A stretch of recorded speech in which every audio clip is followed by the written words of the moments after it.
하모니 광장 목요일 오후, 공원은 거의 텅 비어 있었다.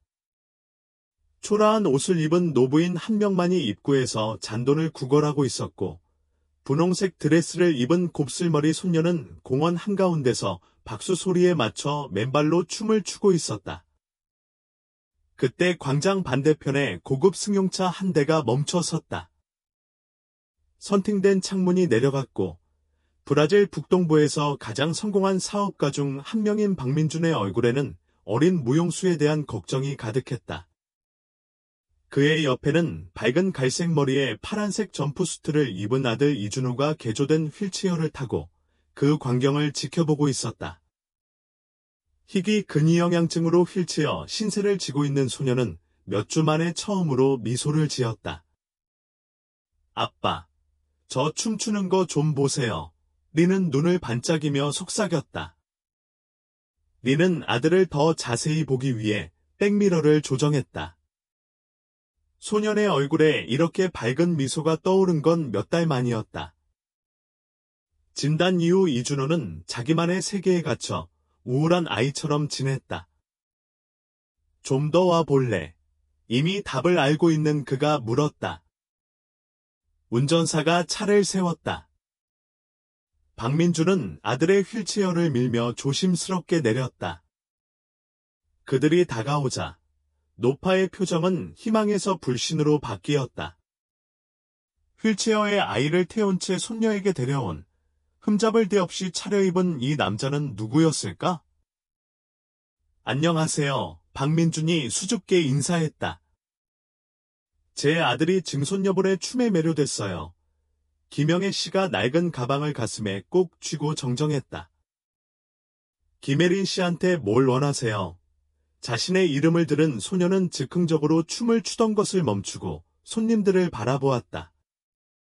그녀의 호기심 어린 시선은 휠체어에 앉은 소년에게로 향했고, 소년은 감탄과 수줍음이 뒤섞인 눈빛으로 그녀를 바라보았다. 저희는 그냥 자세히 보고 싶었을 뿐이에요. 박민준이 설명했다. 제 아들 이준호는 거동이 불편한 병을 앓고 있어서 거의 아무것도 좋아하지 않아요. 그런데 증손녀가 춤추는 모습을 보고는 미소를 지었어요. 김영이나 할머니의 눈빛이 잠시 누그러졌다. 고통받는 아이를 보는 것이 어떤 것인지 할머니는 잘 알고 있었다. 잔아이는 건강하고 행복했지만 삶은 다른 면에서는 그들에게 넉넉하지 않았다. 잔아이, 이리 와 할머니는 부르려고 했었다. 이 아이는 내 춤을 좋아해. 잔아이는 편견이나 두려움 없이 벌떡 일어나 이준호를 바라보며 작은 앞니를 드러내며 환하게 웃었다. 나랑 춤출래? 그녀가 소년에게 직설적으로 물었다. 이준호는 당황한 듯 고개를 숙였다. 걸을 수 없어. 소년이 부드럽게 대답했다. 김혜리는 고개를 갸웃거리며 내 살배기처럼 순진하게 상황을 파악했다. 하지만 내 손은 춤출 수 있지. 소년은 대답도 기다리지 않고 작은 손을 뻗어 소년의 손을 잡았다. 그 모습에 감동한 박민준은 휴대폰을 꺼내 촬영을 시작했다. 이준호 처음에는 망설였지만 그녀는 그가 자신의 손을 잡도록 허락했다. 그녀는 부드럽게 손을 흔들며 아무 노래나 흥얼거리기 시작했다. 소녀는 그녀의 부드러운 노래의 리듬에 맞춰 점차 손가락을, 그리고 손목을, 그리고 마침내 손을 움직이기 시작했다.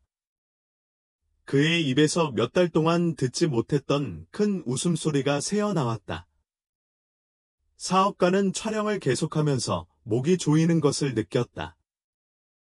그 순간, 그는 모든 병원 진료, 비싸고 효과 없는 치료, 그리고 외아들의 암울한 미래를 예측했던 전문가들을 모두 잊었다.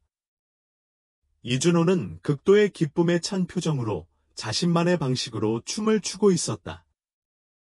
아이들이 지치자 박민준은 휴대폰을 치우고 줄레이다 부인에게 다가갔다. 이 순간을 주셔서 정말 감사합니다. 이 순간이 저희에게 얼마나 큰 의미인지 모르실 겁니다. 그는 진심으로 말했다. 그러고는 주머니에서 다른 용도로 준비해 두었던 봉투를 조용히 꺼냈다. 받아주세요. 이건 자선이 아니라 감사의 표시입니다. BA 김영희 주저함. 자존심은 필요성과 싸운다. 우린 자선은 필요 없어. 젊은이, 이건 자선이 아니야. 박민준이 주장했다. 이건 이준호가 한이에게 주는 선물이야. 제발. 여자는 봉투를 뜯지도 않고 마지못해 받았다. 자나이는 어른들의 대화를 무시한 채 이준호에게 기쁘게 손을 흔들며 작별 인사를 했고, 박민준은 카트를 차에 다시 밀어넣기 시작했다. 잘 가. 춤추는 손의 친구여. 그녀는 소리쳤다. 이준호 손을 흔들며 미소를 지은 그는 소녀가 보이지 않을 때까지 계속 바라보았다. 코소포르티 동네 저택으로 돌아온 박민준은 아들이 점점 수다스러워지고 그 댄서를 다시 보고 싶어 하는 것을 알아챘다.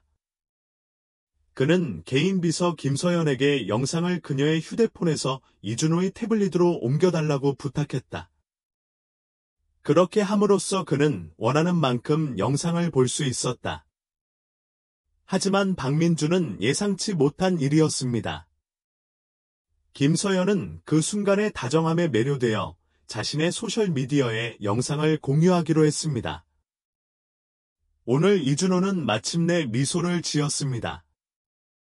아름다움은 가장 단순한 것에 있습니다. 그녀는 영상의 이름이나 장소를 명시하지 않고 아이들의 얼굴을 생생하게 담아냈습니다. 24시간도 채 되지 않아 영상은 수천 번 공유되었고 브라질 전역에 퍼져나갔습니다.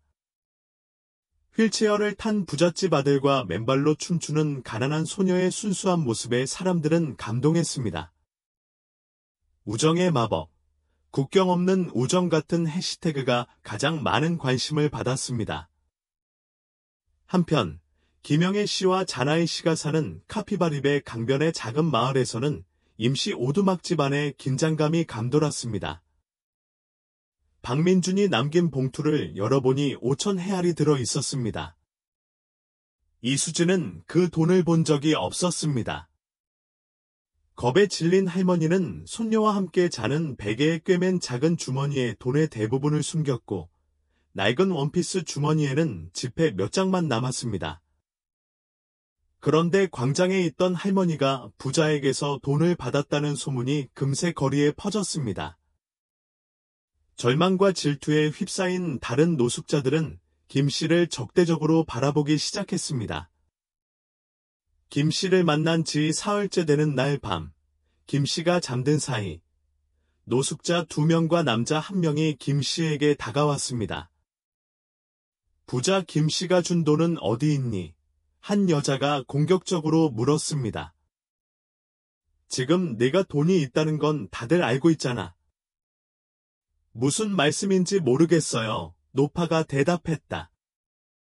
심장이 쿵쾅거렸다. 영상이 사방에 널려 있어요.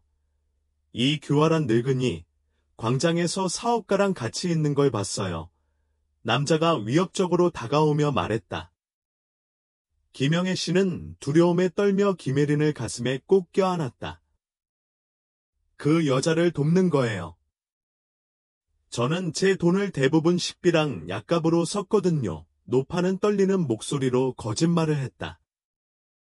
대답에 만족하지 못한 세 사람은 그녀의 얼마 안 되는 소지품을 뒤지기 시작했고 금세 그녀의 주머니에서 돈을 찾아냈다. 돈이 더 있다고 생각한 그들은 더욱 화가 나서 김영애 씨와 김혜린 씨를 잠자리에서 쫓아내고 돌아오면 쫓아내겠다고 협박했다. 아기를 아는 노파는 밤새도록 새로운 거처를 찾아 헤맸다. 그녀는 서두르다가 돈이 든 베개를 두고 갔고 그 베개는 영원히 사라졌습니다. 다음 날 아침, 박민준은 사무실에서 경로했습니다. 내 허락도 없이 어떻게 그럴 수 있었어? 그는 오랜 비서인 김서연에게 소리쳤습니다. 그 영상은 비공개야. 내 아들이 그 안에 있는 게 명백해. 넌 이준호를 수백만 명에게 노출시켰잖아. 김서연은 설명하려고 했으며 몸을 떨었습니다. 박민준 씨, 죄송해요. 이렇게 빨리 퍼질 줄은 몰랐어요. 이준호 씨가 기뻐하는 모습을 보니 기쁘지만 저는 그녀가 말을 시작했다. 당신은 해고해요. 박민준은 참지 못하고 갑자기 말을 끊었다. 짐 싸서 오늘 하루 종일 쉬세요. 비서는 눈물을 흘리며 사무실을 나갔고 박민준은 두 손으로 얼굴을 감싸고 분노를 억누르려 애썼다. 곧 전화벨이 울렸다. 이정훈의 물리치료사였다. 이정훈 선생님, 요즘 화제가 되고 있는 영상을 봤어요. 그녀가 흥분해서 말했다. 이정훈 씨가 그 여자랑 춤을 추면서 얼마나 넓은 가동 범위를 보여주셨는지 보셨나요? 이정훈은 그녀의 말을 곱씹으며 잠시 말을 멈췄다. 무슨 말씀이세요? 그가 물었다. 이정훈 씨가 몇 달 동안의 전통적인 치료로는 자극할 수 없었던 가동성을 보여주셨다는 말씀입니다. 음악, 사회적 상호작용, 정서적 자극, 이 모든 것이 그에게 완벽한 환경을 만들어 주었습니다. 이 방법을 더 탐구해 봐야 합니다. 융이 덧붙였습니다. 치료사의 말은 융에게 오랫동안 느껴보지 못했던 희망을 불러일으켰습니다. 어쩌면 기존 의학이 간과했던 해결책이 있을지도 모른다는 생각이었습니다. 오늘 오후에 이리 오세요. 그가 말했습니다. 이야기해 봅시다. 대화 후 박민준은 갑자기 긴박감을 느꼈다. 그는 이준호 때문만이 아니라 그들에게 빚진 게 있다고 느꼈기에 그 소녀와 그녀의 증조할머니를 찾아야 했다. 만약 그 돈 때문에 문제가 생긴다면? 영상 공개가 그들에게 어떤 식으로든 해를 끼친다면? 그는 운전기사 한승우를 하모니 광장으로 보내 그들을 찾게 했지만 그는 흔적도 없이 돌아왔다. 지난 며칠 동안 아무도 그들을 보지 못했다. 멀리 마을 반대편, 김 여사는 서문동 공원 벤치에 앉아 떨고 있었다. 스트레스 많은 낮과 거리를 배회하며 보낸 밤, 그리고 나이든 세월이 그들을 힘들게 했다. 서문은 근처에 앉아 몇몇 행인들에게 골판지에 그린 그림을 팔려고 애쓰고 있었다. 그림 좀 사줘요. 증조할머니 약 사려고요. 어린 소녀가 어린아이 같은 목소리로 간청했다. 대부분의 사람들은 눈길도 주지 않고 지나쳤지만 60대 여성이 멈춰서서 그녀를 바라보았다. 어린 소녀, 혼자야. 은퇴한 무용교사 윤지혜가 시장으로 가던 중 물었다. 저는 증조할머니 댁에 있는데 편찮으셔요. 잔아이가 고열로 잠든 기명이가 있는 소파를 가리키며 대답했다. 윤지혜는 고열이 걱정되어 할머니에게 다가가 이마를 만졌다. 맙소사, 이 할머니는 의사 선생님이 필요해요. 그녀는 소리쳤다. 잔아이에게 돌아서서 근처에 사세요. 라고 물었다. 소녀는 고개를 저었다. 멀리 살았는데 나쁜 놈들이 쫓아냈어요. 윤지혜는 가슴이 답답했다. 과부였던 그녀는 근처 작은 아파트에서 혼자 연금으로 겨우겨우 살아가고 있었다. 경제적으로 도울 수는 없었지만 아픈 할머니와 어린아이를 길거리에 두고 갈 수는 없었다. 나랑 같이 가자. 그녀는 자연스럽게 결심했다. 할머니께서 나으실 때까지 제가 맡아드릴게요. 친절한 택시기사의 도움으로 윤지혜는 김영희와 김혜린을 엘리베이터가 없는 건물 3층에 있는 자신의 투룸 아파트로 데려갔다. 윤지혜는 할머니를 침대에 눕히고 집에 있던 열 내리는 약으로 차를 끓였다.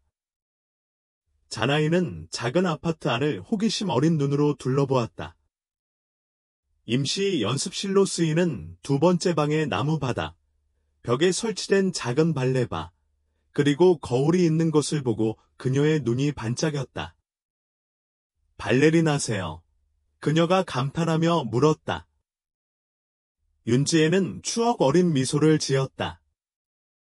예전에는 무용 선생님이셨어요. 저는 발레와 현대무용을 거의 40년 동안 가르쳐 왔어요. 지금은 연금에 보탬이 되려고 여기서 몇 번 과외를 하고 있어요. 어린 소녀는 TV를 켜고 가게 진열창에서 본 동작을 따라하며 방 안을 빙글빙글 돌기 시작했다. 윤지혜는 소녀가 자연스럽고 우아하게 움직이는 모습을 감탄하며 지켜보았다. 정식 교육을 받지 않았음에도 불구하고 영은 리듬감과 신체 표현에 타고난 재능을 보였다. 춤 좋아하세요? 영이 물었다. 네, 영은 계속해서 빙글빙글 돌며 대답했다.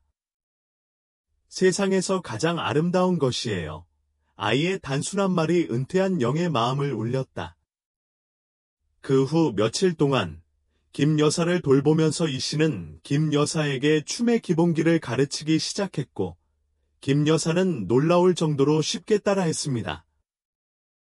동시에 이 씨는 김 여사의 증상이 민간요법에도 불구하고 호전되지 않는다는 것을 알아챘습니다. 기침은 계속되었고, 가슴 통증과 쇠약감도 동반되었습니다. 김 부인, 병원에 가봐야 해요. 일주일 후, 준이 고집을 부렸다. 딸아, 돈도 없어요. 노파는 기침을 하며 대답했다. 게다가 주립병원들은 서류 없이는 입원조차 안 시켜줘요. 준은 한숨을 쉬었다. 가진 것은 한정되어 있었지만 상황을 악화시킬 여유는 없었다. 제가 아는 의사 선생님께 데려가 드릴게요. 제 제자이시니 분명 도움이 되실 거예요. 다음 날, 이 선생님의 진료실에서 내린 진단은 충격적이었습니다. 김영애 씨의 고령과 어려운 생활 환경 때문에 악화된 중증 폐렴이었습니다. 진찰 후 의사는 윤지혜 씨에게 강력한 항생제와 꾸준한 관리가 필요합니다. 라고 설명했습니다. 이상적으로는 입원하는 게 낫겠지만 상황을 이해합니다. 필요한 처방을 써주고 도울 수 있는 모든 것을 하겠습니다. 윤지혜는 저축한 돈의 일부를 약을 사는 데 썼다. 김영애 씨가 아파트에서 점차 회복하는 동안 자나이는 작은 서재에서 많은 시간을 보내며 선생님에게서 점점 더 많은 것을 배웠다. 청취자 여러분, 이 이야기가 마음에 드셨다면 좋아요와 특히 채널 구독을 잊지 마세요. 저희 같은 초보자에게 큰 도움이 됩니다. 박씨 카메라를 든 사람들도 상황은 나아지지 않았습니다. 이준호는 짜증을 내고 고집을 부리며 물리치료사가 제안한 새로운 운동을 거부했습니다. 무슨 말씀인지 모르겠어요. 노파가 쿵쾅거리는 목소리로 대답했다. 영상이 사방에 널려 있어요. 이 교활한 늙은이 광장에서 사업가랑 같이 있는 걸 봤어요. 남자가 위협적으로 다가왔다. 김영애 씨는 두려움에 떨며 김혜린을 가슴에 꼭 껴안았다. 그 여자를 돕는 거예요. 저는 제 돈을 대부분 식비랑 약값으로 썼거든요. 그녀는 떨리는 목소리로 거짓말을 했다. 대답에 만족하지 못한 세 사람은 그녀의 얼마 안 되는 소지품을 뒤지기 시작했고, 금세 그녀의 주머니에서 돈을 찾아냈다. 돈이 더 있다고 생각한 그들은 더욱 화가 나서 김영애 씨와 김혜린 씨를 잠자리에서 쫓아내고 돌아오면 쫓아내겠다고 협박했다. 아기를 아는 노파는 새로운 보금자리를 찾아 밤길을 떠났다. 그녀는 서두르다가 돈이 든 베개를 두고 갔고 그 베개는 영원히 사라졌습니다. 다음 날 아침, 박민주는 사무실에서 격분했습니다. 어떻게 내 허락도 없이 그럴 수 있었어? 그는 오랜 비서인 김서연에게 소리쳤습니다. 그 영상은 비공개였어. 내 아들이 그 안에 있는 게 분명했어. 이준호를 수백만 명의 사람들에게 노출시켰잖아. 김서연은 떨면서 설명하려고 애썼습니다. 죄송합니다. 박민준 씨, 이렇게 빨리 퍼질 줄은 몰랐어요. 이준호가 기뻐하는 모습을 보니 정말 기쁩니다. 당신은 해고야. 박민준은 참지 못하고 거칠게 말을 끊었습니다. 짐 싸서 오늘 하루 종일 나가. 비서는 눈물을 흘리며 사무실을 나갔고, 박민준은 분노를 억누르려 했으며 두 손을 얼굴로 가져갔습니다. 그때 전화벨이 울렸습니다. 서연의 물리치료사 서연이었다. 서연 선생님, 바이럴 영상 봤어요. 그녀가 흥분해서 말했다. 서연이 그 여자랑 춤을 추면서 얼마나 다양한 동작을 할 수 있었는지 보셨나요? 서연은 잠시 생각에 잠겼다. 무슨 말씀이세요? 서연이는 몇 달 동안 전통적인 치료로는 자극할 수 없었던 다양한 동작을 보여줬어요. 음악, 사회적 상호작용, 정서적 자극, 이 모든 것이 서연에게 완벽한 환경을 만들어줬죠. 이 방법을 더 탐구해 봐야 해요.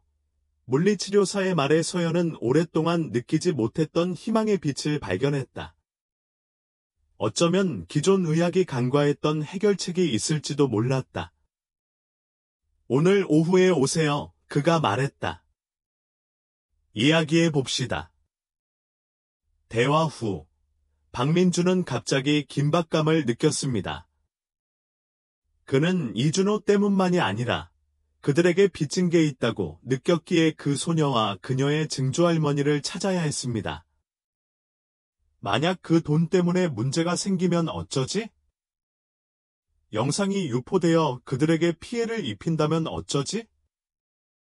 그는 운전기사 한승우를 하모니 광장으로 보내 그들을 찾게 했지만 그는 흔적도 없이 돌아왔습니다. 지난 며칠 동안 아무도 그곳에서 그들을 본 적이 없었습니다. 저 멀리 마을 반대편, 서면 동네 공원 벤치에 앉아 김영애 씨는 몸을 떨고 있었다. 스트레스가 많은 낮과 거리를 배회하며 보낸 밤, 그리고 나이 들어 건강이 악화된 탓이었다. 근처에 앉아있던 자나이 씨는 몇몇 행인들에게 판지에 그린 그림을 팔려고 했었다. 증조할머니 약값으로 그림 좀 사주세요. 그녀는 어린아이 같은 목소리로 간청했다. 대부분의 사람들은 60대 여성이 멈춰서서 소녀를 바라볼 때까지는 눈길도 주지 않고 지나쳤다. 혼자 계세요. 시장으로 걸어가던 은퇴한 무용교사 윤지혜 씨가 물었다. 저는 증조할머니 댁에 있는데 편찮으셔요. 자나이가 고열로 잠든 김영희가 있는 소파를 가리키며 대답했다. 윤지혜는 고열이 걱정되어 할머니에게 다가가 이마를 만졌다. 맙소사, 이 할머니는 의사 선생님이 필요해요. 그녀는 소리쳤다. 자나이에게 돌아서서 근처에 사세요. 라고 물었다. 소녀는 고개를 저었다. 멀리 살았는데 나쁜 놈들이 쫓아냈어요. 윤지혜는 가슴이 답답했다. 과부였던 그녀는 근처 작은 아파트에서 혼자 연금으로 겨우겨우 살아가고 있었다. 경제적으로 도울 수는 없었지만 아픈 할머니와 어린아이를 길거리에 두고 갈 수는 없었다. 나랑 같이 가자. 그녀는 자연스럽게 결심했다. 할머니께서 나으실 때까지 제가 맡아드릴게요. 친절한 택시기사의 도움으로 윤지혜는 김영희와 김혜린을 엘리베이터가 없는 건물 3층에 있는 자신의 투룸 아파트로 데려갔다. 윤지혜는 할머니를 침대에 눕히고 집에 있던 열 내리는 약으로 차를 끓였다. 자나이는 작은 아파트 안을 호기심 어린 눈으로 둘러보았다. 임시 연습실로 쓰이는 두 번째 방의 나무 바닥, 벽에 설치된 작은 발레바, 그리고 거울이 있는 것을 보고 그녀의 눈이 반짝였다. 발레리나세요. 그녀가 감탄하며 물었다. 윤지혜는 추억 어린 미소를 지었다. 예전에는 무용 선생님이셨어요. 저는 발레와 현대무용을 거의 40년 동안 가르쳐 왔어요. 지금은 연금에 보탬이 되려고 여기서 몇 번 과외를 하고 있어요. 어린 소녀는 TV를 켜고 가게 진열창에서 본 동작을 따라하며 방 안을 빙글빙글 돌기 시작했다. 윤지혜는 소녀가 자연스럽고 우아하게 움직이는 모습을 감탄하며 지켜보았다. 정식 교육을 받지 않았음에도 불구하고 영은 리듬감과 신체 표현에 타고난 재능을 보였다. 춤 좋아하세요? 영이 물었다. 네, 영은 계속해서 빙글빙글 돌며 대답했다. 세상에서 가장 아름다운 것이에요. 아이의 단순한 말이 은퇴한 영의 마음을 울렸다. 그 후 며칠 동안 김 여사를 돌보면서 이 씨는 김 여사에게 춤의 기본기를 가르치기 시작했고, 김 여사는 놀라울 정도로 쉽게 따라했습니다. 동시에 이 씨는 김 여사의 증상이 민간요법에도 불구하고 호전되지 않는다는 것을 알아챘습니다. 기침은 계속되었고, 가슴 통증과 쇠약감도 동반되었습니다. 김 부인, 병원에 가봐야 해요. 일주일 후, 준이 고집을 부렸다. 딸아, 돈도 없어요. 노파는 기침을 하며 대답했다. 게다가 주립병원들은 서류 없이는 입원조차 안 시켜줘요. 준은 한숨을 쉬었다. 가진 것은 한정되어 있었지만 상황을 악화시킬 여유는 없었다. 제가 아는 의사 선생님께 데려가 드릴게요. 제 제자이시니 분명 도움이 되실 거예요. 다음 날, 이 선생님의 진료실에서 내린 진단은 충격적이었습니다. 김영애 씨의 고령과 어려운 생활 환경 때문에 악화된 중증 폐렴이었습니다. 진찰 후 의사는 윤지혜 씨에게 강력한 항생제와 꾸준한 관리가 필요합니다. 라고 설명했습니다. 이상적으로는 입원하는 게 낫겠지만 상황을 이해합니다. 필요한 처방을 써주고 도울 수 있는 모든 것을 하겠습니다. 윤지혜는 저축한 돈의 일부를 약을 사는 데 썼다. 김영애 씨가 아파트에서 점차 회복하는 동안 자나이는 작은 서재에서 많은 시간을 보내며 선생님에게서 점점 더 많은 것을 배웠다. 음악 청취자 여러분, 이 이야기가 마음에 드셨다면 채널 좋아요와 특히 구독을 잊지 마세요. 저희 같은 초보자들에게 큰 도움이 됩니다. 병원에서도 상황은 나아지지 않았습니다.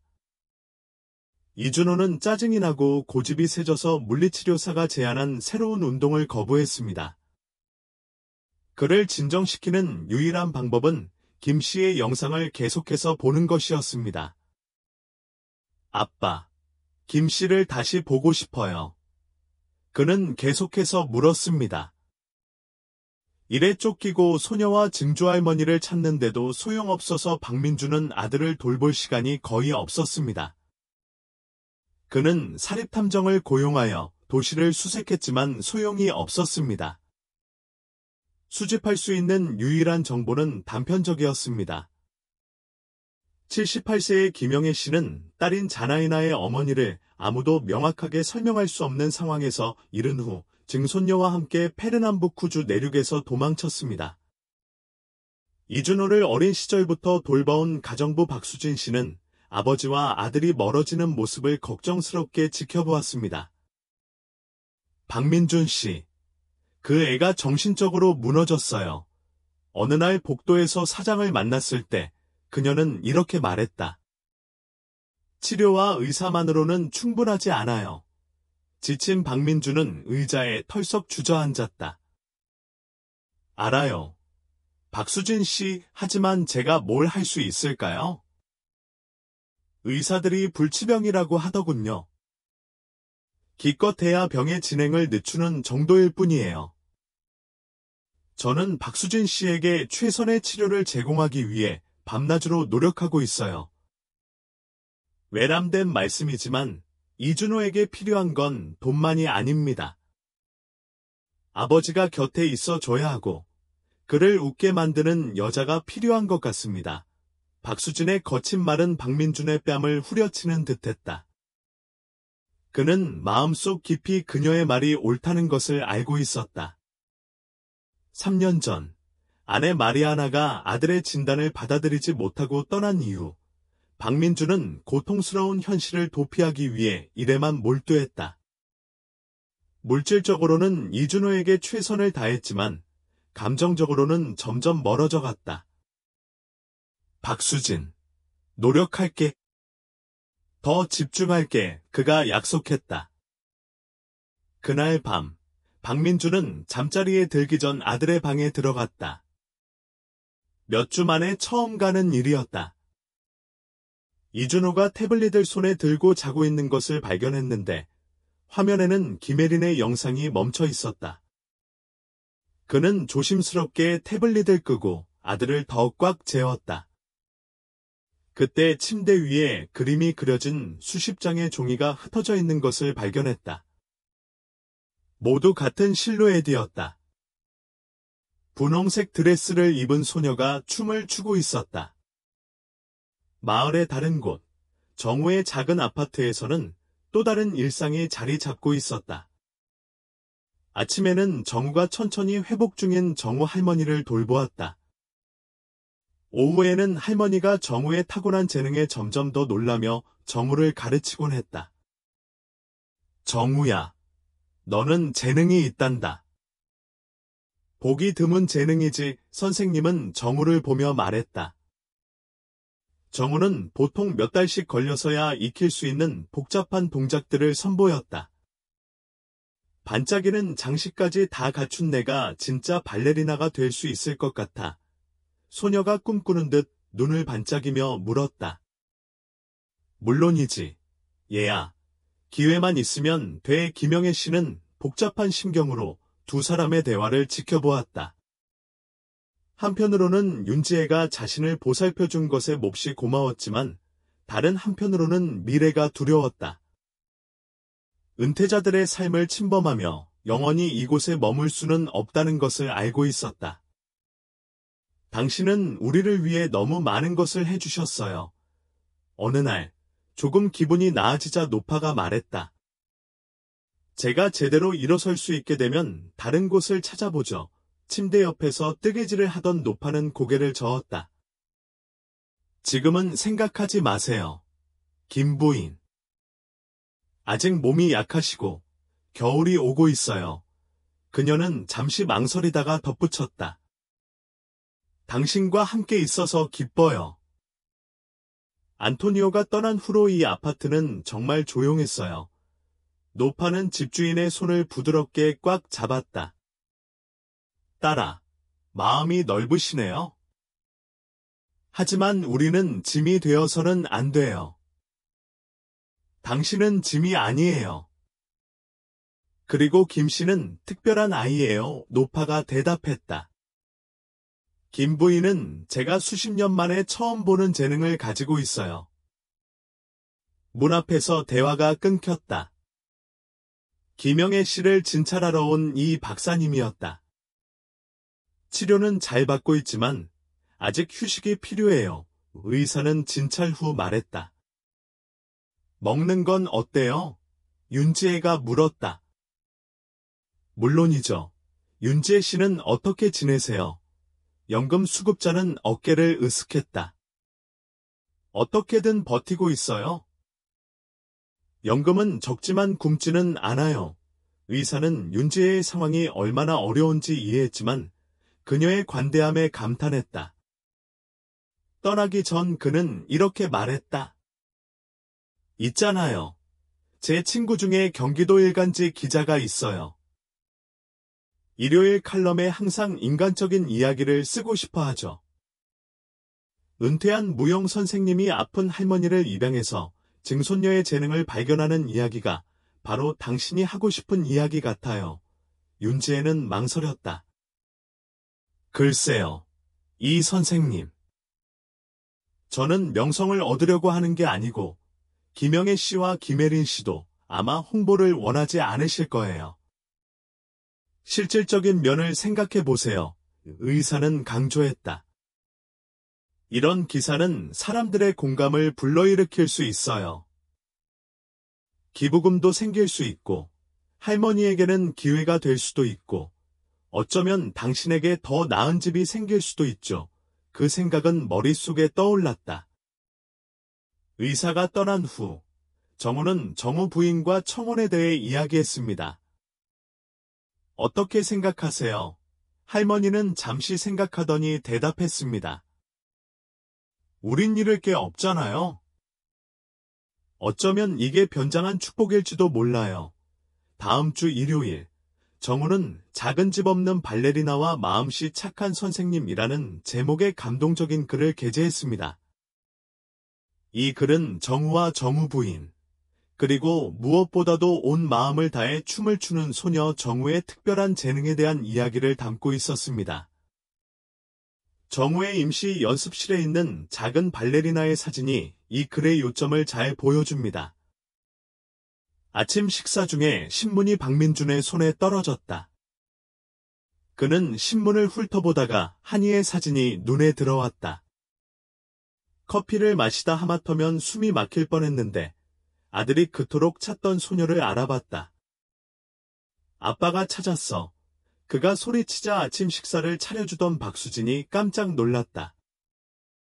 박수진, 아빠가 그 소녀를 찾았어.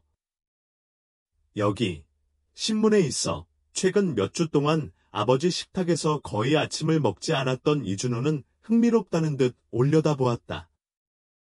댄서 소녀. 그가 물었다. 맞아. 아들아. 우리는 그 소녀가 어디 있는지 알아. 지금 당장. 1시간도 채 지나지 않아 박민준의 차는 서면동의 소박한 아파트 건물 앞에 멈췄다.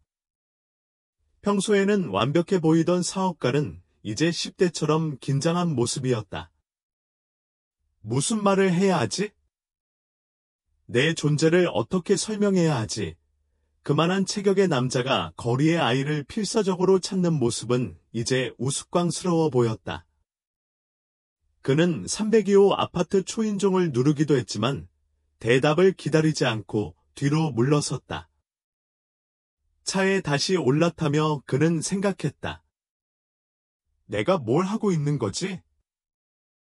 이 여자가 왜 내게 이렇게 중요한 사람이 된 거지?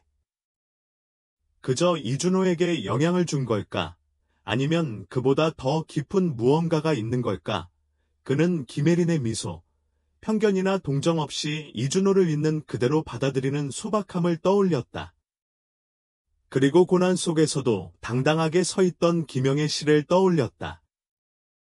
다른 환경에서 태어났다면 그도 그랬을 것이다. 집에 가실까요? 선생님. 몇 분간의 침묵 후 운전사가 물었다. 네. 선생님. 생각해 봅시다. 저택으로 돌아온 박민주는 이준호가 열정적으로 그림을 그리는 것을 보고 기분이 좋아졌다. 무슨 일 하세요? 챔피언. 박민준이 그의 옆에 앉으며 물었다. 댄서를 찾으면 선물로 주실 거죠? 이준호가 그림을 열심히 색칠하며 대답했다. 박민준 군은 가슴이 찌릿찌릿했다. 아들에게 지연이 어디 있는지 안다는 사실을 감히 말할 수 없었다. 무언가가 그를 막았다. 만남이 지연의 기대에 부응하지 못할지도 모른다는 비이성적인 두려움이었다. 그 여자가 그를 알아보지 못하면 어쩌지? 모두가 어색해지면 어쩌지? 지연의 아파트에서 그 기사가 나간 것은 즉각적인 결과를 가져왔다. 전화는 끊이지 않았습니다. 사람들이 전화해서 돕고 싶어 했고, 옷과 음식, 심지어 돈까지 주겠다고 했습니다. 마을의 한 무용학원에서 김혜린에게 장학금을 제안하며 연락을 해왔습니다. 김영애 씨, 정말 다행이에요. 윤지혜 씨는 모두의 반응에 기뻐하며 열정적으로 말했다. 하지만 노부인은 걱정하는 듯했다. 혹시 나쁜 놈들이 우리를 알아보면 어쩌지? 우리를 쫓아낸 놈들이 말이야.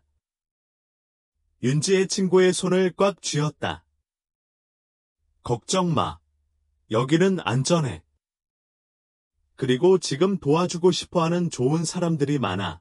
그날의 분주함 속에서 그들은 집 앞에 잠시 멈춰선 고급 승용차도, 초인종을 눌렀을 뻔한 우아한 남자도 눈치채지 못했다.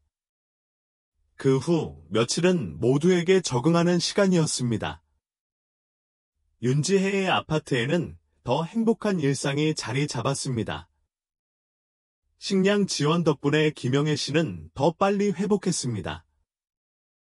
자나이는 댄스 학원에서 수업을 시작하며 작은 꿈을 이룰 준비가 되었습니다. 하지만 박씨 시대에는 긴장감이 고조되고 있습니다. 이준호는 갑자기 상태가 악화되어 치료를 거부하고 제대로 된 식사조차 하지 않습니다. 그가 고집하는 것이라곤 김혜린의 영상 시청과 그림 그리기뿐입니다. 박민준 씨, 우울증이 있습니다. 이준호 씨의 상태를 평가하기 위해 파견된 아동심리학자 정 박사는 말했다. 만성질환을 앓는 아이들은 우울증을 겪는 경우가 많은데 박민준 씨의 경우에는 특정 원인이 있었던 것 같습니다. 박민준은 엉클어진 머리를 쓸어내리며 영상 속 여자오라고 말했다. 이준호는 그녀와 깊은 감정적 유대감을 형성한 사람이었다. 그의 마음속에서 그 짧은 순간의 교감은 보기 드문 평범함과 진정한 기쁨의 순간으로 자리 잡았다. 이제야 기억이 났다. 박민준 군은 심리 상담사에게 힘을 어디서 찾을 수 있는지 알려주지 않았다. 대신 어떻게 하면 좋을까요? 라고 물었다. 치료를 계속하세요? 물론이죠. 그녀가 대답했다. 하지만 이준호에게 다른 기쁨과 유대감을 주는 것도 중요해요. 창의적인 활동도 좋고요. 그림 그리는 걸 좋아하더라고요. 그날 밤, 이준호가 거의 손도 대지 않은 또 한 끼 식사를 마치고 박수진은 결심했다. 그녀는 박민준의 가족을 위해 거의 10년을 일하며 이 소년을 자신의 손자처럼 사랑해왔다. 그가 점점 사라지는 것을 더 이상 지켜볼 수 없었다. 평소에는 사무실에 틀어박혀 있는 박민준과는 상의도 없이 김혜린에 대한 기사가 실린 신문을 꺼내 주소를 적었다. 다음 날, 쉬는 날을 이용해 서면에 있는 그 아파트로 향했다. 박수진은 이준호의 상태가 절박한 상황에서 물리치료사 최하가 소년을 산타클로스 공원으로 데리고 산책을 가기로 결정했고, 그곳에서 김혜린을 만났다는 사실을 몰랐다. 박민준 씨가 허락하지 않을 거라는 건 알지만 이준호 씨에게는 정말 긍정적인 동기부여가 필요합니다. 라고 취한 박수진은 설명했다. 그리고 신선한 공기를 마시며 야외에서 신체 활동을 하는 것을 강조해야 합니다. 박수진 동의했고 다음 날 아침 중요한 회의로 바쁜 박민준에게는 알리지 않고 이준호를 데리고 공원에 갔습니다. 기묘하게도 그날 아침 김혜린은 윤지혜에게 같은 공원에 데려가 달라고 부탁했습니다. 윤지혜 선생님이 춤추시던 곳을 보여드리고 싶어요. 어린 소녀가 선생님을 부르는 애정 어린 표현을 쓰며 고집했습니다. 윤지혜 오후에만 과외를 하기로 한 그녀는 동의했습니다. 그녀는 자나이를 하모니 공원으로 데려갔고 김영애 선생님은 아파트에서 쉬게 되었습니다. 김영애 선생님은 훨씬 나아졌지만 아직 회복 중이었습니다. 두 사람 모두 공원이 거의 텅 비어 있을 때 일찍 도착했습니다. 영감을 받은 자나이는 몇 주 전 이준호 선생님을 만났던 바로 그 자리에서 춤을 추기 시작했습니다. 윤지의 벤치에 앉아 수업의 효과를 보여주는 우아한 움직임을 자랑스럽게 바라보았다. 30분 후, 박민준의 개조 미니버스가 광장 반대편에 멈췄다. 최하은이 차에서 내려 휠체어 경사로를 준비했고, 박수진은 이준호가 자리에 앉도록 도왔다. 소년이 먼저 그들을 알아챘다. 봐, 소년이 떨리는 손으로 가리키며 소리쳤다. 저기 춤추는 소녀야. 박수진과 최하은은 이준호의 시선을 따라가다 공원 한가운데에서 분홍색 드레스를 입은 작은 형체가 우아하게 빙글빙글 도는 것을 보았다. 멀리서 봐도 그녀는 틀림없었다. 자나이였다. 다음에 벌어진 일은 두 여자를 모두 놀라게 했습니다. 평소에는 도움이 필요했던 이준호는 유모차 바퀴를 잡고 아무도 예상치 못한 힘으로 밀기 시작했습니다. 잠깐, 이준호. 최하은은 소년의 갑작스러운 독립에 놀라 두려움에 떨며 소리쳤습니다. 하지만 소년은 멈추지 않았습니다. 그는 단호하게 김혜린 쪽으로 유모차를 밀었습니다. 이 특이한 움직임에 소년의 작은 손이 떨렸습니다. 박수진, 움직여서 휴대전화를 꺼내 이 놀라운 순간을 촬영하기 시작했습니다. 몇 주 전까지만 해도 연필을 제대로 잡을 수 없었던 이준호라는 소년이 처음으로 스스로 휠체어를 움직였습니다. 자나이 춤에 푹 빠져 있던 그녀는 자신의 이름이 불리는 소리를 들을 때까지 다가오는 것을 알아차리지 못했습니다. 그녀는 돌아서서 놀라움과 기쁨에 눈을 크게 떴습니다. 춤추는 손의 친구. 그녀는 이준호를 향해 달려가며 외쳤습니다. 두 아이의 만남은 마치 처음부터 없었던 것 같았습니다. 자나이는 즉시 이준호의 손을 잡고 상상 속 음악의 리듬에 맞춰 흔들기 시작했습니다. 유모차를 밀다 지친 소녀는 행복한 미소를 지으며 그녀의 동작을 따라 하려고 애썼다. 벤치에 앉아 그 광경을 지켜보던 윤지혜가 호기심 어린 듯 다가왔다. 김혜린이라는 남자아이를 아세요? 그녀가 물었다. 제 친구예요. 공원에서 같이 춤을 췄어요. 소녀는 이준호와의 춤을 멈추지 않고 대답했다. 박수진 서연도 와서 서연에게 자기소개를 했다. 서연 아빠 집사예요. 서연이에요. 서연이 설명했다. 그리고 이쪽은 서연이에요. 그 남자아이의 물리치료사예요. 서연은 서연이라는 이름을 듣자 눈이 휘둥그레졌다. 사업가 서연처럼요. 서연이 물었다. 맞아요. 서연이 확인했다. 하지만 우리가 여기 있다는 건 말하지 마세요. 서연은 서연에 관해서는 정말 복잡하거든요. 알겠어요. 유나가 아이들이 노는 모습을 보며 말했다. 일요신문에 나오는 유나예요. 세 여자는 재빨리 정보를 교환하며 이 아이들을 때로는 연결하고 때로는 갈라놓는 놀라운 우연의 일치들을 알아챘다. 유나가 방금 한 일은 믿을 수 없어요. 유나는 여전히 소년을 바라보며 말했다. 그는 전에 휠체어를 밀어본 적이 없었습니다. 그 감정적 충동이 지금까지 어떤 치료로도 유도할 수 없었던 신체적 반응을 촉발했습니다. 몇 분간 대화를 나눈 후 박수진은 즉흥적으로 결정을 내렸습니다. 김혜린을 이준호 씨 댁으로 데려가야 할 것 같아요. 박민준 씨는 하루 종일 회의에 참석하셨고 저녁이 되어야 돌아오실 거예요. 이준호에게 몇 시간 동안 즐거운 시간을 주면 좋겠어요. 윤지혜는 망설였다. 글쎄요. 자나이가 너무 오래 사라지면 줄레이다 부인이 걱정하실 거예요. 전화해서 다 설명하면 돼요. 박수진이 제안했다. 이준호가 어린 딸을 보고 어떻게 반응했는지 보셨어요. 윤지혜는 설득 끝에 동의하고 줄레이다 부인에게 전화를 걸어 상황을 설명했다.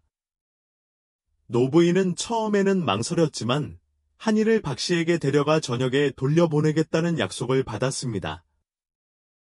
그들 중 누구도 박민준이 그날 회의를 일찍 마칠 것이라고는 예상하지 못했을 것입니다.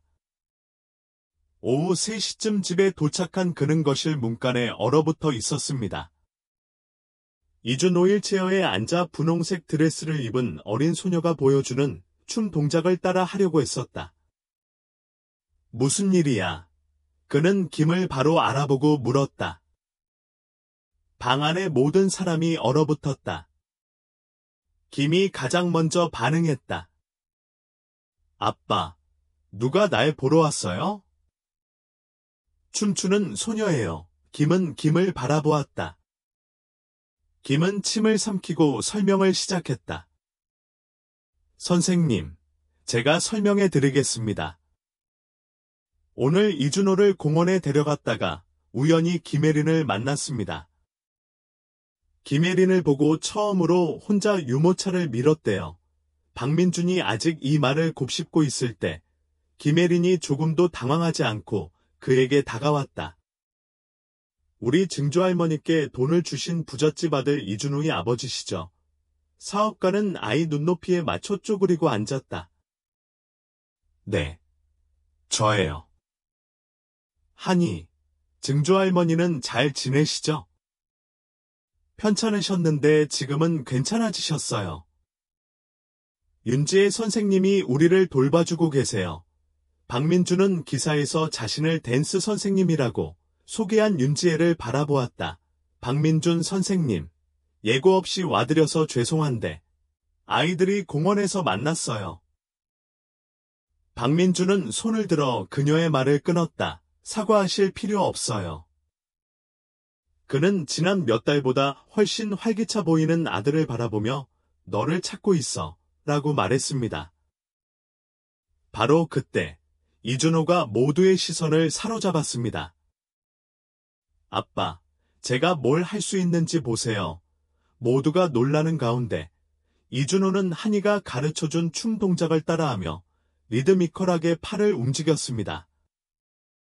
물리치료사 최하은은 눈물을 참지 못했습니다.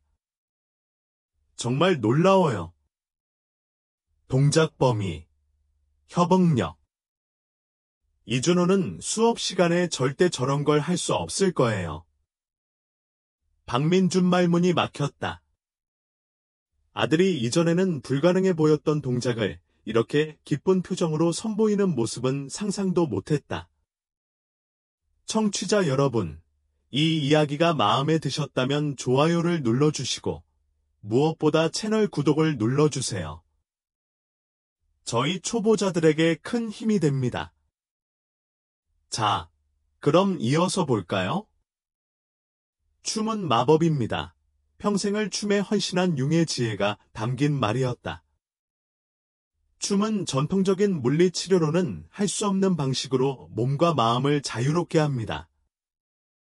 단순한 기술이 아니라 표현, 기쁨, 그리고 연결입니다. 은퇴한 스승의 말은 융에게 새로운 무언가를 일깨웠다. 수년 동안 그는 이준호의 병을 약물, 전통적인 치료법, 그리고 돈으로 해결해야 할 순전히 의학적 문제로 여겼습니다. 그는 감정적인 측면, 즉 표현과 소통이라는 인간의 기본적인 욕구는 전혀 고려하지 않았습니다. 이준호에게는 그것이 필요했습니다. 라고 그는 말했는데 다른 사람들보다는 자신을 위해서였습니다. 정우에게 돌아서서 물었다. 제 아들에게 춤 동작을 좀 가르쳐 주실 수 있을까요? 정우는 아는 척 미소 지었다. 물론이죠. 정우 씨. 춤은 누구에게나 있는 거예요. 각자 몸에 맞는 동작을 찾으면 되는 거죠. 그날 오후, 정우의 거실에서 즉흥 댄스 레슨이 열렸다. 가구를 옮기고 음악을 켠 후, 윤지혜는 이준호와 한이에게 간단하지만 효과적인 운동을 안내했습니다. 물리치료사 최하은은 이준호와 한이가 자신의 운동에 이 원리들을 어떻게 적용할 수 있을지 감탄하며 지켜보았습니다. 방구석에 앉아있던 박민준은 아들의 변화를 놀라움과 부끄러움으로 지켜보았습니다. 어떻게 진작 이런 생각을 못했을까? 어떻게 이준호의 병을 모든 것의 중심에 두고 삶의 기쁨을 가져다줄 방법을 찾지 못했을까? 윤지혜와 한이가 떠날 시간이 되자 이준호는 몹시 슬퍼 보였다. 아빠, 돌아오시나요? 애원하는 눈빛으로 물었다. 박민준이 대답하기도 전에 윤지혜의 전화가 울렸다. 김 부인이었는데 그들이 늦어지는 것을 걱정하고 있었다. 김 부인, 지금 가는 길이에요. 김 씨가 김 부인을 안심시켰다. 시간이 어떻게 될지 궁금합니다. 대화가 끝난 후 김 씨는 김 씨에게 상황을 설명했다. 자나이나 할머니께서 걱정하시네요. 가야 해요. 알겠습니다. 사업가가 말하며 결정을 내렸다. 제가 데려가도 될까요? 김 부인을 직접 만나 뵙고 싶습니다. 윤지혜 동의했고 몇 분 후 그들은 모두 박민준의 고급차를 타고 서울의 소박한 아파트로 갔습니다. 이준호는 함께 가겠다고 고집하며 머물기를 단호히 거부했습니다. 작은 아파트에서는 김영애 씨가 초조하게 그들을 기다리고 있었습니다. 초인종이 울리자 그녀는 아직 기운이 없었지만 서둘러 문을 열었습니다. 윤지혜와 김혜린뿐 아니라 비싼 정장을 입은 신사, 휠체어를 탄 남자아이, 그리고 낯선 두 여자까지 등장한 것을 보고 그녀는 몹시 놀랐다. 피사르, 김혜린이 소리치며 그녀를 껴안으려 달려갔다. 내가 누구를 찾았는지 봐. 이쪽은 내 손춤 친구 이준호야. 노파는 믿을 수 없다는 듯 모두를 바라보았고 곧바로 박민준을 알아보았다. 당신. 그녀가 머뭇거리며 말을 시작했다. 김 부인. 직접 만나 뵙고 싶습니다. 박민준이 손을 내밀며 말했다. 저는 박민준, 이준호의 아버지입니다. 노파는 여전히 경계하는 듯 그의 손을 꽉 쥐었다. 당신은 예전에 우리를 도와주셨지만 그 돈 때문에 문제가 생겼습니다. 늘 그렇듯 우리는 구석에서 쫓겨나 거의 모든 것을 잃었습니다. 박민준의 얼굴이 창백해졌다. 정말 미안해.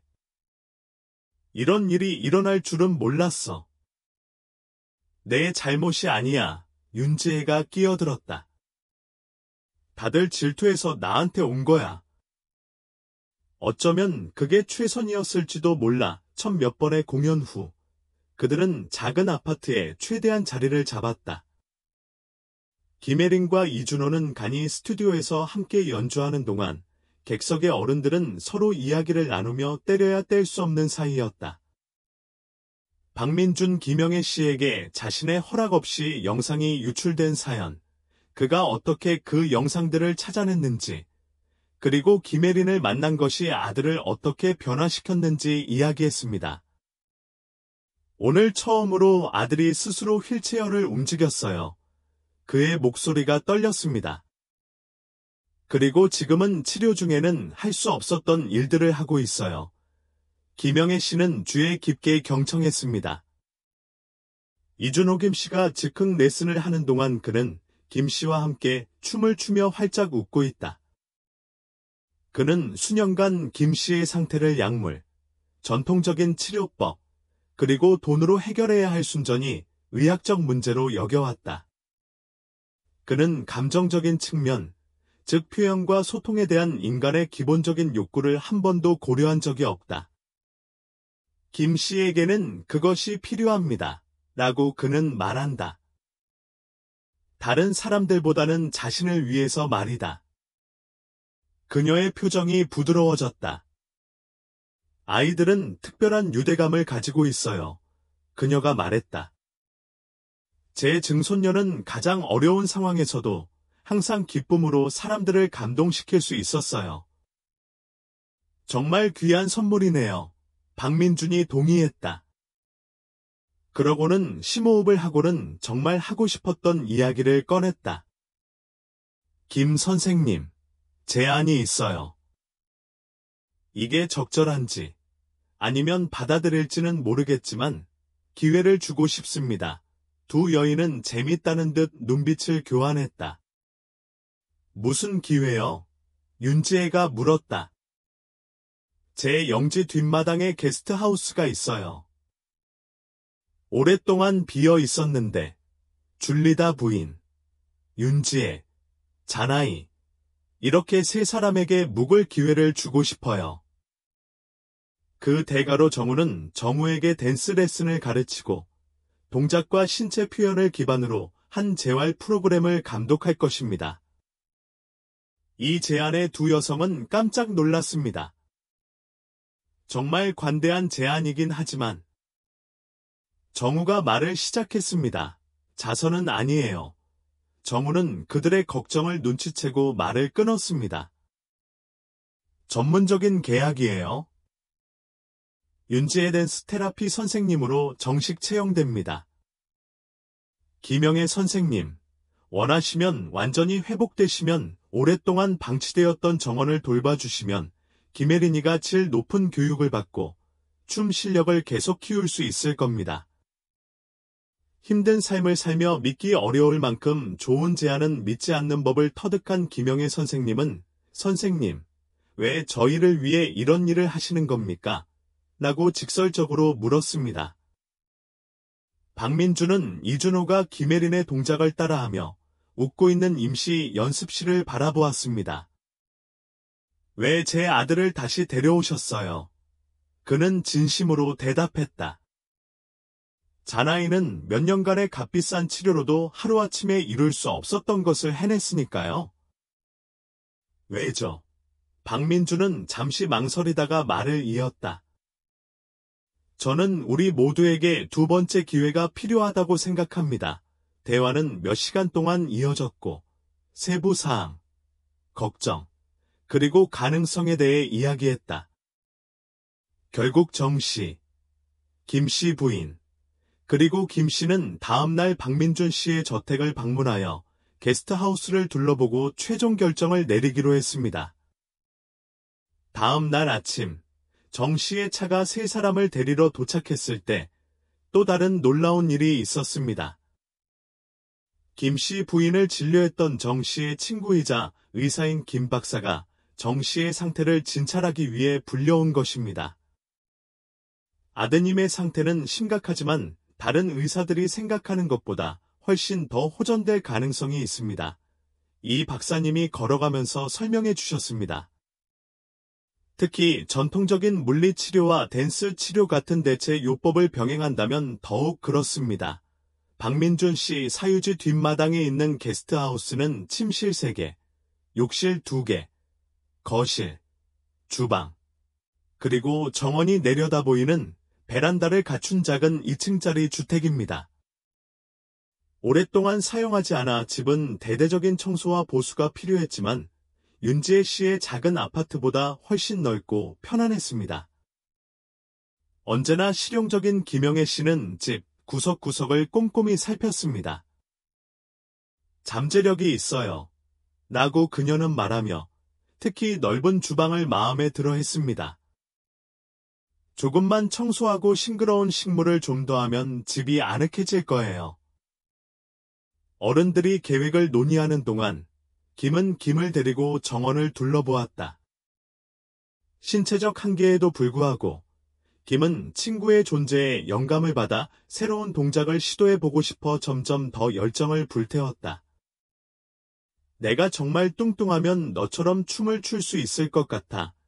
김은 나무 사이에서 빙글빙글 도는 김을 바라보며 물었다. 물론이죠. 그녀는 아이들만이 가진 절대적인 자신감으로 대답했다. 우리는 반짝이는 의상을 입고 무대에서 함께 춤을 출 거예요.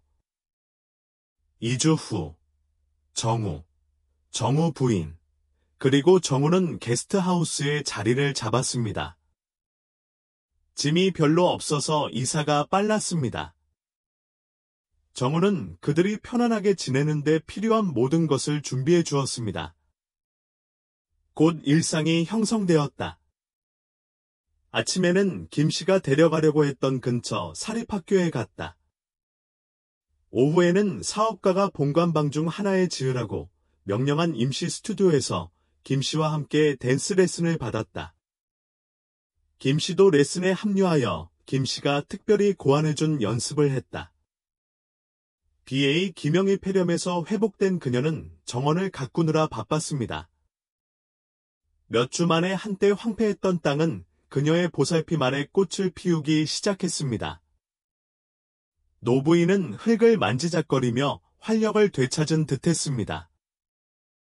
흙을 만지작거리는 일은 늘 좋아했지만 거리 생활의 고된 삶 때문에 오랫동안 할 수 없었던 일이었습니다.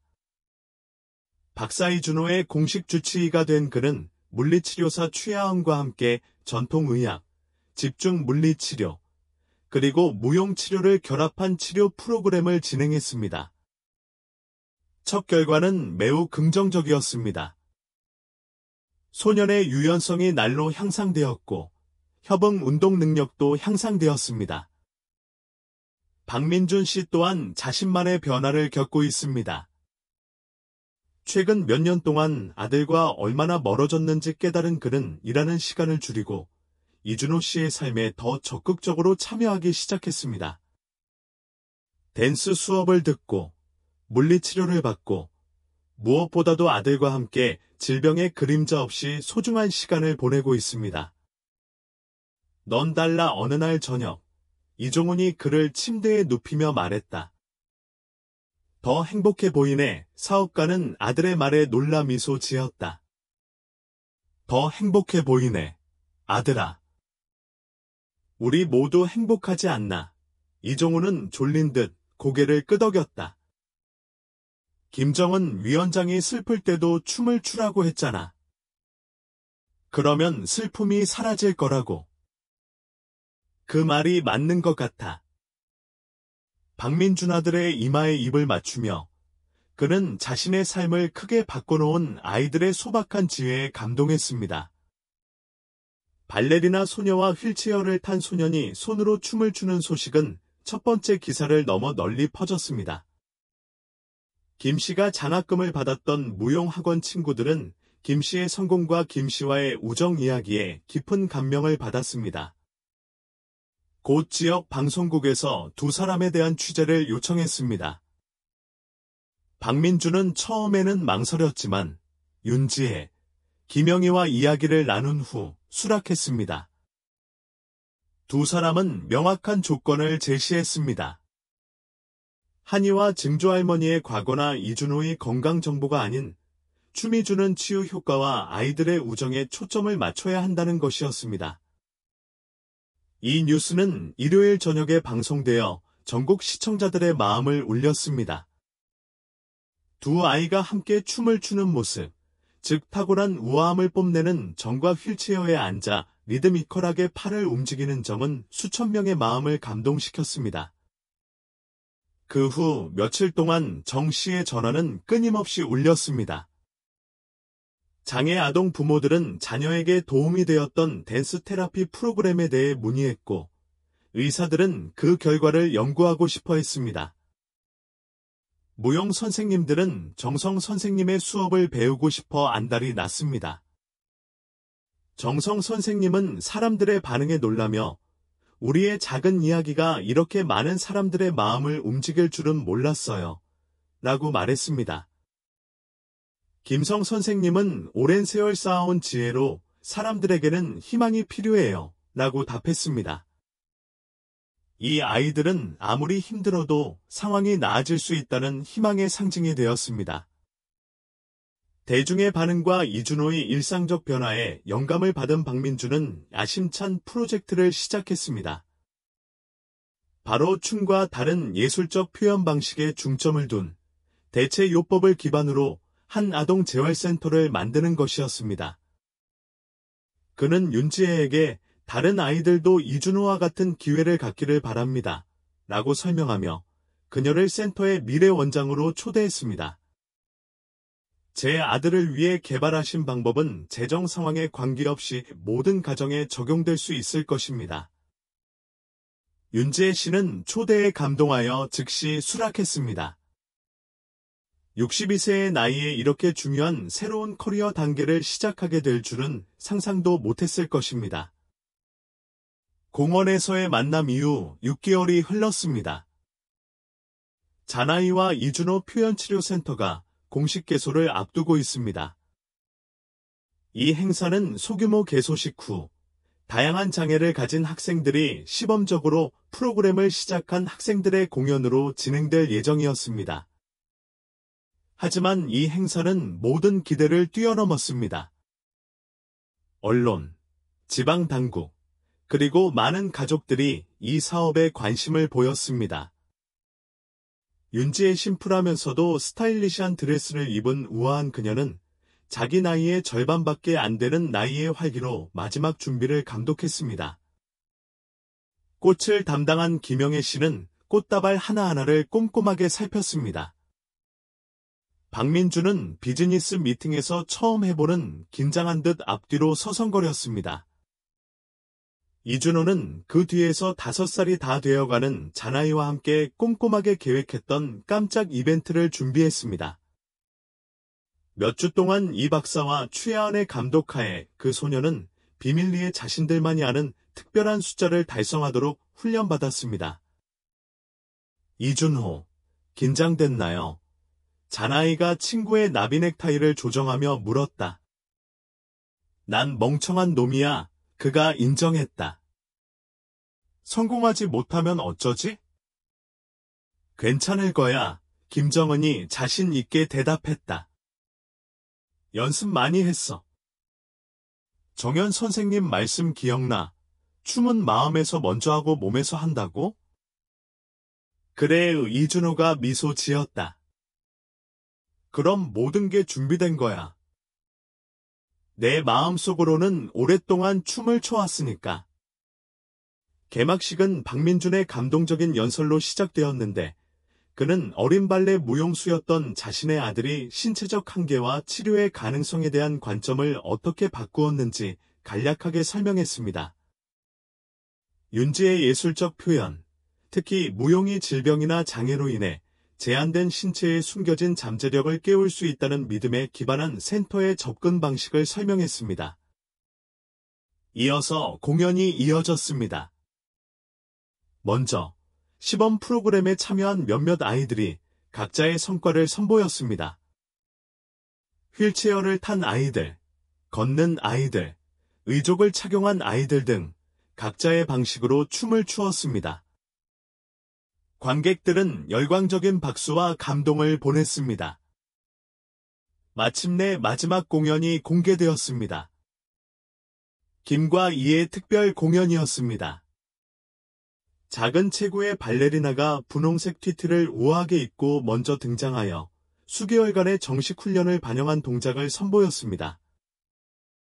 이어서 이가 휠체어를 타고 등장했는데 그는 마치 실제 무용수처럼 검은색 바지, 흰색 셔츠, 나비 넥타이를 착용했습니다. 음악이 부드럽고 선율적으로 흘러나오기 시작했습니다. 김 박사는 김 박사의 휠체어 위를 뛰어다니며 여러 번 연습했던 손동작을 그대로 따라했습니다. 마치 두 개의 몸으로 나뉜 하나의 존재처럼 두 사람의 호흡은 완벽했습니다. 음악이 가장 극적인 순간, 김 박사와 김 박사는 조용히 김 박사의 휠체어로 다가갔습니다. 소녀는 김 씨를 바라보았고, 김 씨는 격려하듯 고개를 끄덕였다. 김 씨는 분명 노력했지만 더 큰 결의를 다지며 휠체어 팔걸이에 손을 얹고 일어서기 시작했다. 감탄의 한숨이 장내 전체에 퍼졌다. 앞줄에 앉아있던 김 씨는 옆에 앉은 김 씨의 손을 꽉 잡았다. 백스테이지에 있던 김 씨는 흥분한 듯 두 손을 얼굴에 얹었고 긴장감에 손이 떨렸다. 이준호 마침내 두 발로 설 수 있게 되었습니다. 최하은과 이 박사는 소년을 돕기 위해 그곳에 있었지만 소년이 그 순간을 즐길 수 있도록 거리를 유지했습니다. 소년은 한이를 향해 첫걸음을 내딛기 전 5초 동안 혼자 서 있었습니다. 한두 걸음 머뭇거리긴 했지만 진짜였습니다. 관객들은 완전히 침묵했고 많은 사람들이 기적이라고 여겼던 순간을 목격했습니다. 안무에서 자신의 역할을 수행하던 김혜리는 이준호가 균형을 잃기 시작했을 때 그에게 팔을 뻗었습니다. 최하은과 이 박사가 즉시 그를 붙잡았지만 그가 역사적인 두 걸음을 내딛기 전에는 아니었습니다. 휠체어로 돌아온 이준호가 김혜린과 함께 공연을 마쳤을 때 관객 중 단 한 명도 눈물을 흘리지 않았습니다. 박수갈채가 귀청이 터질 듯 컸다. 모두가 기립하여 끝없는 환호를 보냈다. 박민주는 무대로 달려가 아들을 꼭 껴안았다. 그의 얼굴에는 눈물이 흘러내렸다. 당신이 했어요. 당신이 했어요. 이준호 피곤하지만 여전히 밝게 웃고 있어요. 아빠, 엄마는 제가 할 수 있다고 하셨어요. 엄마는 항상 알고 계셨어요. BA 김영희 조카를 자랑스럽게 껴안는 모습과 무대 위에서 눈물을 참으려 애쓰는 윤지혜의 모습이 눈길을 끈다. 그 순간 박수와 감동에 휩싸인 모든 사람들은 창의적인 치료의 결과나 아이의 결의를 넘어 더 깊은 무언가, 사랑, 우정, 그리고 희망이 지닌 변화의 힘을 목격하고 있음을 깨달았습니다. 여정은 이제 막 시작일 뿐이었습니다. 이준호에게는 앞으로 많은 어려움과 고난이 기다리고 있었습니다. 그의 상태가 마법처럼 사라지지는 않았지만 근본적으로 변화했습니다. 장애에 대한 그와 다른 사람들의 태도는 더 이상 극복할 수 없는 장벽이 아니라 한 걸음씩, 한 걸음씩 춤으로 극복해야 할 과제였습니다. 김혜린 앤드 이준호 표현치료센터는 장애 아동을 위한 대체 치료의 국가 표준으로 빠르게 자리 잡았습니다. 윤지혜 무용 분야에서 풍부한 경험을 바탕으로 각 신체는 저마다의 방식으로 춤을 춘다는 원칙을 바탕으로 다양한 상태에 맞는 테크닉을 개발해왔습니다. 김영애 원장님은 센터 정원과 거주지를 돌보는 일 외에도 센터를 찾는 모든 아이들의 할머니가 되어주셨습니다. 그녀의 소박한 지혜와 진심 어린 배려는 어린 환자들의 마음을 사로잡습니다. 뛰어난 재능으로 점점 더 인정받는 김 씨는 자신의 클래식 발레 레슨과 다른 아이들이 움직임의 즐거움을 발견하도록 돕는 수업에 시간을 쏟고 있습니다. 김 씨와의 우정은 변함없이 이어지고 있으며 모두가 이 모든 변화의 촉매제라고 칭찬하는 특별한 유대감을 형성하고 있습니다. 일 중독에 시달리던 사업가 김 씨는 이제 접근성 문제에 헌신하는 자선가이자 따뜻한 아버지로 거듭났습니다. 그는 사업을 계속 운영하지만 이제는 대부분의 시간과 자원을 센터와 이와 유사한 프로젝트에 쏟고 있습니다. 이준호 군은 계속해서 그의 성공으로 모두를 놀라게 하고 있습니다. 센터가 문을 열었을 때 그가 내디딘 두 걸음은 시작에 불과했습니다. 전통적인 치료와 표현적인 치료를 병행하며 집중적인 치료를 통해 소녀는 의사들이 잃었다고 생각했던 신체 기능을 점차 되찾고 있습니다. 여전히 휠체어가 필요하지만 특수 목발의 도움을 받아 일어서서 작은 걸음을 내디딜 수 있습니다. 센터가 문을 연 지 1년 후 박신혜에서 큰 기쁨으로 축하했던 한이의 6번째 생일에 이준호는 다시 한번 모두를 놀라게 했습니다. 두 사람이 만난 이후 모든 축하 행사의 전통인 생일 소녀가 춤을 출 시간이 되자 이준호는 목발을 짚고 휠체어에서 일어나 친구 옆에 당당하게 섰습니다. 김혜린, 오늘은 같이 춤을 출 거예요. 그는 자신감 넘치는 미소를 지으며 말했다. 음악은 부드럽고 간결했고 마치 왈츠 같았다. 김혜린의 다정한 지원과 안내를 받으며 이준호는 몇 걸음 내디디며 방 한가운데에서 작은 원을 그리며 움직였다. 고전 무용은 아니었지만 그의 춤이었다. 마치 그들의 우정처럼 독특하고 특별했다. BA 김영희 박민준과 윤지의 옆에서 그 광경을 지켜보던 씨가 속삭였다. 우리가 그 광장에서 만났을 때 저는 그저 늙은 거지였고 김 씨는 땅바닥에서 춤을 추는 낀 다리를 가진 소녀였습니다. 이준호 씨는 휠체어를 타고 있었고 박민준 씨는 고통스러워하고 있었습니다. 지금 우리를 보세요. 박민준이 감동하며 대답했다. 가끔은 완전히 길을 잃어야만 길을 찾을 수 있지 않나요? 아니면 우리의 길을 밝혀줄 적임자를 찾아줘. 윤지혜는 춤추는 아이들을 바라보며 덧붙였다. 그 순간 이준호와 함께 춤을 추던 자나이는 자신의 인생을 바꾼 새 어른을 바라보며 자연스럽게 외쳤다. 같이 춤추고 싶지 않아. 오늘은 모두를 위한 명절이야. 그래서 김영애 부인의 정원에서 따온 꽃으로 장식된 방에서 아름다운 음악에 맞춰 모두가 함께 춤을 추었습니다.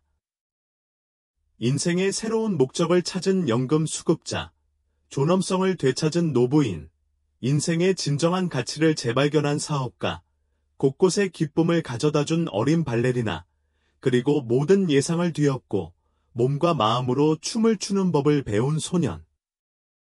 진정한 기적은 이준호의 발자취에 있지 않다는 것을 누구나 알고 있습니다. 아무리 의미 있는 기적이라 할지라도 말입니다. 기적은 운명의 춤으로 관대함, 회복력, 그리고 희망의 춤 속에서 함께하는 사람들 사이에 예상치 못한 만남의 힘에 있습니다. 이 춤은 수년간 계속되어 그들의 삶뿐만 아니라 그 과정에서 만나는 모든 사람의 삶을 변화시킬 것입니다. 이야기 끝. 청취자 여러분, 이 극복과 우정에 대한 이야기에 대해 어떻게 생각하시나요? 마음에 와닿는다면 좋아요와 구독을 눌러주세요. 김혜린이 이준호를 행복하게 해줬듯이 여러분의 참여가 저희를 행복하게 합니다. 댓글로 여러분의 생각을 공유해주세요.